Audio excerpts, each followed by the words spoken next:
All right, we're back here on section 7.3, and we're talking about confidence intervals for the slope of a regression line. So we've done some confidence intervals before, and we'll kind of connect back to some of that. Here's a little justification of a couple ways we can do it and why the slope is important. It's generally the most important part of our equation of best fit because it moves the most and has the most impact. Anyway, so we use a parameter here. Our point estimate for the slope is going to be m, the one we found using what we've already known. And then we have to generate some errors, and we introduce some new things. This is going to be an Excel heavy portion here because we have to calculate the sum of all the x's, the sum of all the y's, and then the sum of all the x squareds and the y squareds and the sum of all the xy's. And we do this to calculate the sum of the square root of the deviations of the mean. That's the sum of the square root of the deviations, SS, of each x, y, and xy using these formulas. These are in your formula sheet, and they're part of the process for figuring out what our standard error is, because we need a standard error and a critical value times our standard error divided by the square root of sum of the squares of the deviations of the x values. Gone way back. So kind of like before when we did p hat minus e and p hat plus e to estimate the point estimate for a proportion, or x bar minus e and x bar plus e to estimate the interval that contains the true proportion.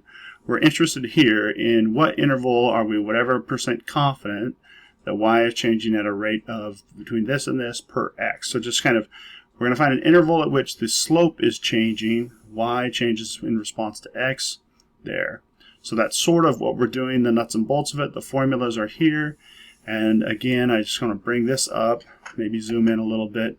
These guys are on the sheet that you get to use here, and we'll run through that. So these are the things we need. You'll have to kind of use some wisdom here to calculate those, and then their margin of error here. And if we go down, we get our confidence interval, and I'm not sure why it's moved over, but it is. Anyway, but those are the formulas. And these are kind of the Cliff's notes here on what we're going to do. And so let's jump into an example here. So we have a question here. Based on the data shown, calculate the parts that could be used for a 90% confidence interval. I'll get Excel open on the other half here. And so we have a confidence level of 90%. I'm going to just call that 0.9. Because I know I'm going to be interested in the alpha, and the alpha is going to be 1 minus our confidence level. Okay, click the wrong thing twice. Now we can use alpha over 2, but with the t distribution, and this is a t distribution, we can also just use alpha. It is sort of important to know how big our sample size is. We don't know that yet, but we'll grab this data here to do some work. I like to have a little space here, paste it, special, make it text. So here we are. If I grab just the x's, I can see I've got a count of 10, so my n is equal to 10. And then I had some things I needed to know. They're over here. We've got x squareds, the sum of all the x squareds, sum of all the y squareds. So it looks like we need to calculate x squared, y squared, and xy. So I'll add these back here. X squared.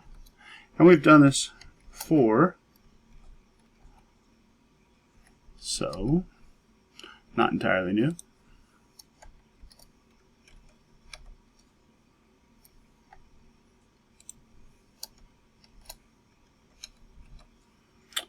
X squared, y squared, and xy. And again, grabbing these three and zoom, and we get the totals here. So the sums, go ahead and use the sum function, and I'll just calculate in the first kind of column, maybe.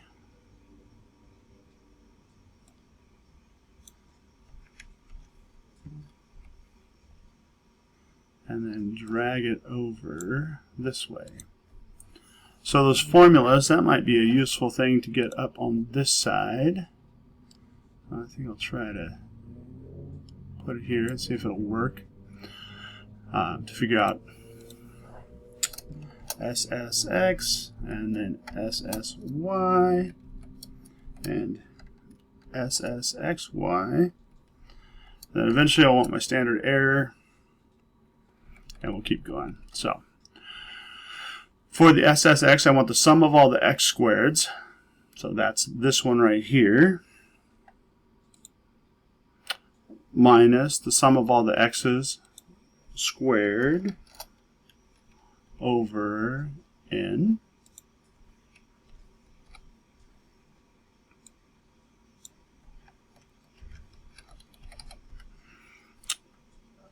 Now I want the sum of all the y squareds. So here we go. Minus the sum of all the y quantities squared over n.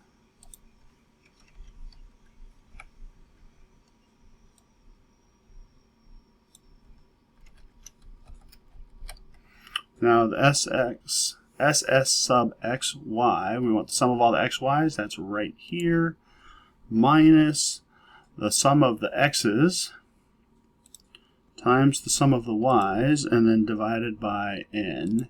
And I didn't add grouping symbols there. It's not entirely necessary, but you feel free to if it makes you feel more comfortable. So our standard error is going to be this piece right here, and we've got a little bit of work to do to figure out our standard error. I believe it's actually right over here. SSY minus M SSXY and N minus 2. Notice we don't have an M here, so we'll need to figure out that. So if I grab this data set here, oops, I don't need to copy it. Stop. Okay, Control Z, Control Z, Control Z. Oh boy.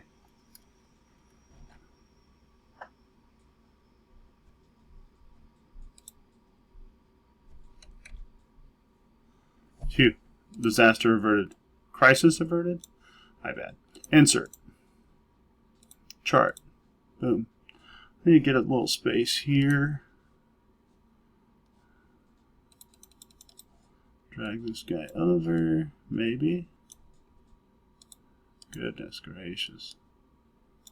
Train wreck right now. Okay. Add this trend line. Display it on the chart. Alright, this is my M. And grab the whole thing. I'm going to copy that. Maybe.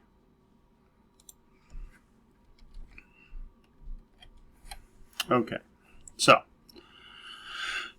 standard error from the formula right here. We've got the square root of a bunch of stuff. So square root, not sure what happened there, maybe the wrong spot on the keys. I'm going to add another set of parentheses because I want the top. I've got SSY minus M times SSXY, and that gets divided by N minus 2.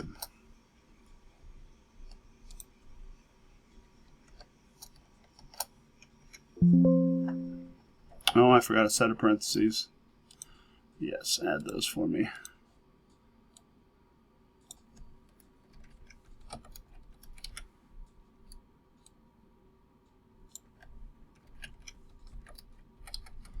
Okay, so our margin of error, we actually need a T alpha over 2, our critical value.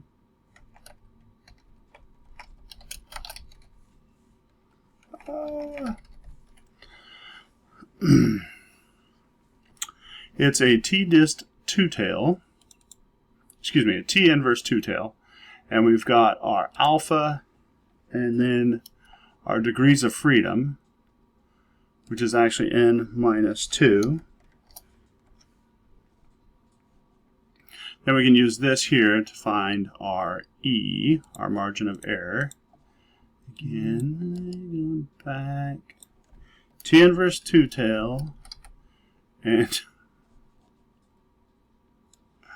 our degrees of freedom. having quite the time here. Okay.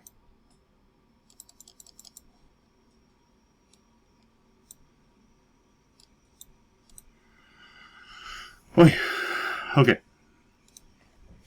We're almost there. Margin of error. T alpha over 2, that's our critical value. We multiply it by our standard error. And then we have to divide by the square root of SSX here.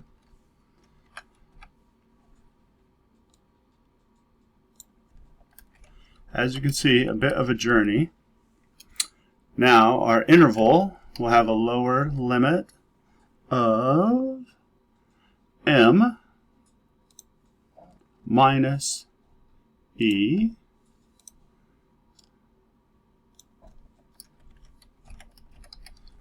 and an upper limit of m plus e. So I'm going to actually paste that and then just change this to a plus. And copy it again and add it here. And then hopefully bring these guys. Enter our values here, 82.5. SSY, 182.766, we'll say. SSXY, 118.325. Our standard error,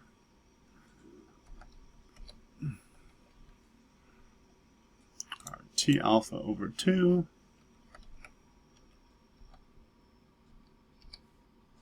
I'm just making stuff up here for those. 0.2616. Our confidence interval. I believe it told us we wanted our confidence interval rounded to 2 decimal places. So 1.17 and 1.695. So that's going to go up to 79. And we got it all. Took a quick minute there. Typed them all up. If I punch these, we can see, okay, we do kind of keep them. So 3 decimal places here and 2 here, a couple there. Again, it's got some error ranges built in there. Kind of a bit of a process, so a lot to get through there. Use our confidence level alpha. Probably should add degrees of freedom up here since I used that a couple times. Remember, with bivariate data, it's going to be the number of pairs n minus 2. Following the formulas here to find the sum of the squares of the deviations of xy and xy, using those to find our standard error, then our critical value, revisiting what we have been doing a little bit of, all of that to find our margin of error, and then the lower and upper limits. Quite a detailed process. So I'll probably come back and do another question. Thanks for watching.